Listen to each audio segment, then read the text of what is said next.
সরকার একরকম সিদ্ধান্ত নিয়ে মার্কিন যুক্তরাষ্ট্র এবং জাতিসংঘের পরামর্শে সীমান্ত খুলে দিয়েছে আরাকান আর্মির জন্যে, যাতে আরাকান আর্মি অবাধে বাংলাদেশে আসা যাওয়া করতে পারে, ঘর সংসার করতে পারে, উৎসব করতে পারে এবং এখান থেকেই যুদ্ধ পরিচালনা করতে পারে।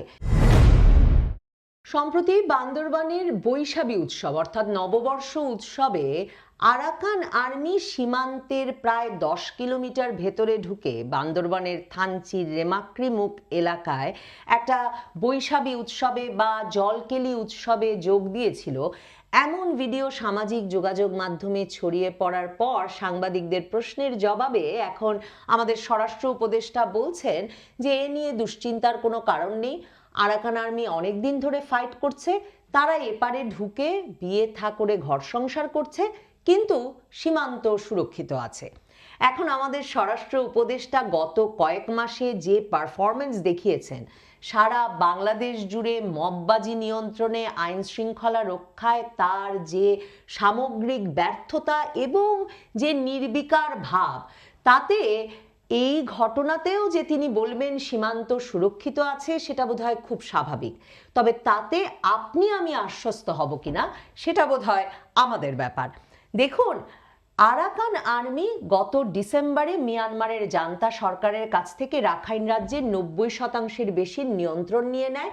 বাংলাদেশ মায়ানমার সীমান্তের যে 270 কিলোমিটার তার পুরোটাই সেই ডিসেম্বরের শুরু থেকে আরাকান আর্মির দখলে। আপনাদের মনে আছে যে মার্চে জাতিসংঘ মহাসচিব বাংলাদেশে এসে বলে গেলেন বাংলাদেশ সরকারকে যে বাংলাদেশ সরকারের উচিত আরাকান আর্মির সঙ্গে আলাপ আলোচনা শুরু করা। তো তখন নবনীতা চৌধুরীর বয়ানে আমি প্রশ্ন তুলেছিলাম যে তার মানে কি জাতিসংঘ সহ পশ্চিমা পক্ষগুলো আরাকান আর্মিকে একটি বৈধ সংগঠন, বৈধ পক্ষ হিসেবে স্বীকৃতি দিতে চাইছে, যার সঙ্গে একটি রাষ্ট্র সরকার পর্যায় থেকে আলোচনা করা সম্ভব?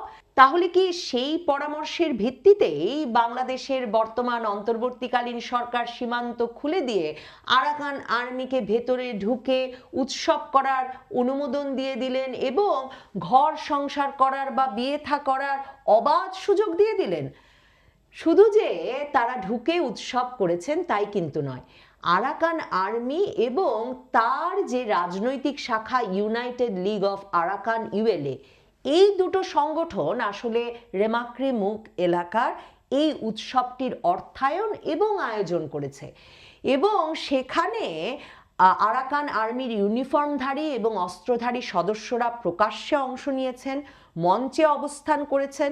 অনুষ্ঠানের আশপাশে রাখাইনের ইউএলএ এবং আরাকান আর্মির পতাকা দুটোই ছিল, কারণ তারাই অর্থায়ন করেছেন, তারাই আয়োজন করেছেন, কাজেই তাদের পতাকা থাকবে, সেটা তো খুবই স্বাভাবিক।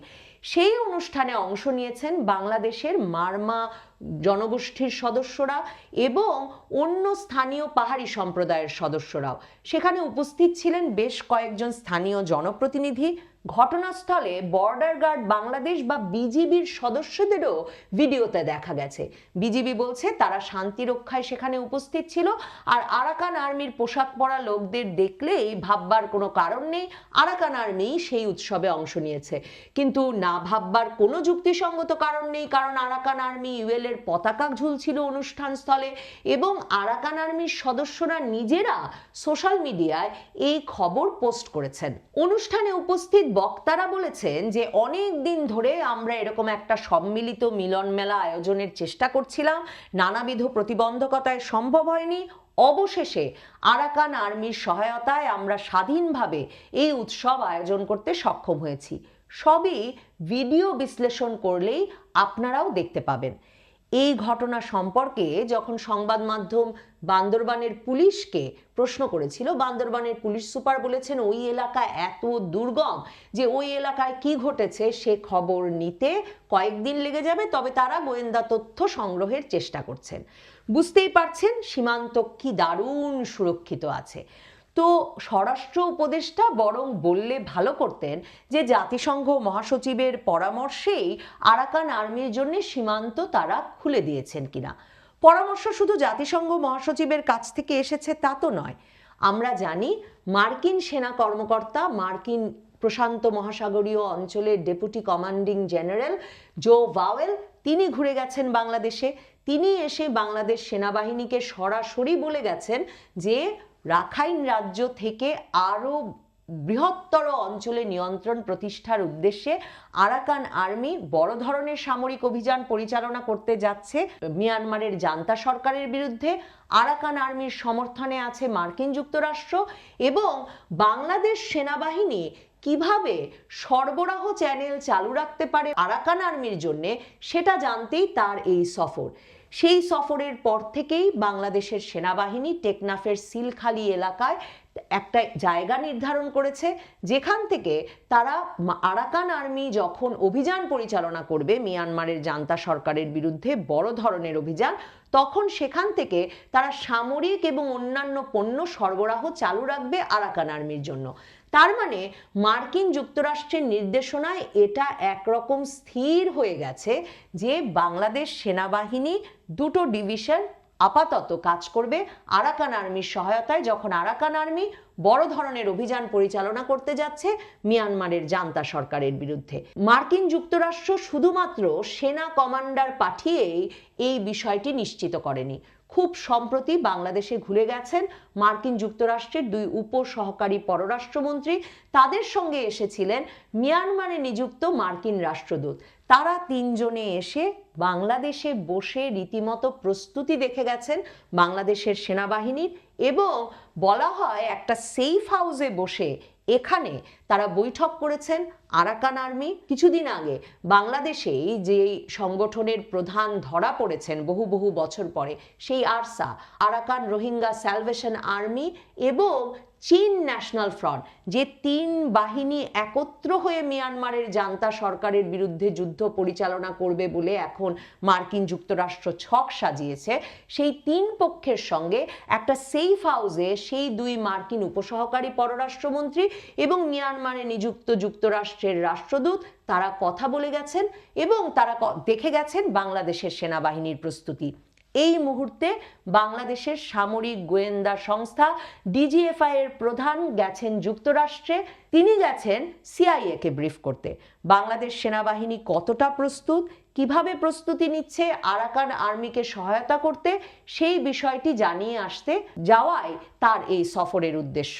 এই অবস্থায় তার মানে কি ইউনূস সরকার একরকম সিদ্ধান্ত নিয়ে মার্কিন যুক্তরাষ্ট্র এবং জাতিসংঘের পরামর্শে সীমান্ত খুলে দিয়েছে আরাকান আর্মির জন্য, যাতে আরাকান আর্মি অবাধে বাংলাদেশে আসা যাওয়া করতে পারে, ঘর সংসার করতে পারে, উৎসব করতে পারে এবং এখান থেকেই যুদ্ধ পরিচালনা করতে পারে? এই উত্তরগুলো জানার কোনো সুযোগ হচ্ছে না সরকারের কাছ থেকে। কিন্তু আন্তর্জাতিক নিরাপত্তা সাময়িকীগুলো খবর দিচ্ছে যে অন্তর্বর্তীকালীন সরকারের প্রধান উপদেষ্টা ডক্টর ইউনূসের রোহিঙ্গা বিষয়ক হাই রিপ্রেজেন্টেটিভ উচ্চ প্রতিনিধি খলিলুর রহমান, তিনিও বৈঠক করছেন বাংলাদেশ সেনাবাহিনীর বিভিন্ন ডিভিশনের কর্মকর্তাদের সঙ্গে। তিনি বৈঠক করছেন এনএসআই, বিজিবি এবং কোস্টগার্ডের প্রধানের সঙ্গে, জানতে যে বাংলাদেশ সেনাবাহিনী কতটা প্রস্তুত আরাকান আর্মিকে যুদ্ধ সহায়তা দিতে।